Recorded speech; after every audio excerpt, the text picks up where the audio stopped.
Salut à vous tous, bienvenue sur CC Info 91, la chaîne YouTube consacrée aux non-voyants. Présenté par Alain Leclerc, avec Pascal Cusson. Musique de notre ami José Licenciato, qui nous l'offre gratuitement la musique, merci à lui.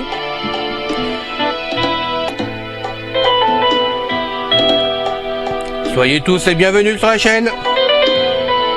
Notre liste de diffusion pour vous tenir au courant de ce qui se passe sur la chaîne. Vous pouvez y aller sur ceci-info91 plus subscribe@googlegroup.com. Mes très chers amis, bien le bonjour, c'est encore une fois Pascal Cusson parmi vous pour la chaîne Ceci Info 91, chaîne destinée aux mâles et aux non-voyants, fondée par notre ami Alain Leclerc, chaîne destinée à vous informer sur une foule de sujets variés. Encore une fois, Alain et moi, nous demandons votre aide afin que, si cela ne vous dérange pas trop, cela prendra que quelques minutes de votre temps, peut-être une ou deux fois par semaine. Nous aimerions que vous publiez le lien de la page principale de la chaîne Ceci Info 91 YouTube sur vos murs de réseaux sociaux et ainsi aussi dans vos emails, d'en parler à vos amis. C'est tout ce que nous vous demandons. Merci d'avance.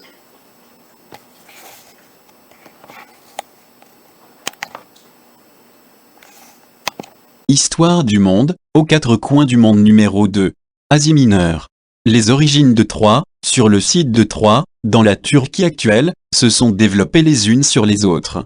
La deuxième couche montre la puissance de la ville anatolienne qui commandait l'entrée des Dardanelles vers 2500 avenue J. C, une citadelle à plusieurs portes, des murs de plusieurs mètres d'épaisseur, des rampes d'accès, plusieurs palais, bâtis autour de cours à portiques.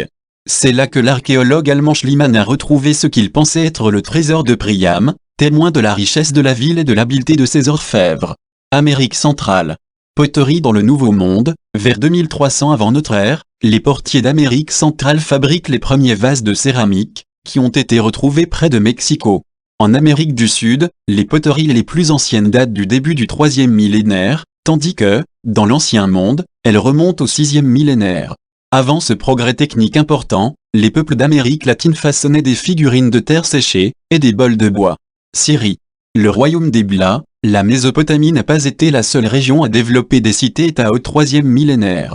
Les archéologues ont en effet mis au jour en Syrie du Nord les ruines d'une gigantesque métropole, à l'architecture tout aussi complexe, Ebla, qui s'étendait sur 50 hectares. Les archives de l'État ont été préservées par un incendie qui, en détruisant la cité, a cuit des centaines de tablettes d'argile.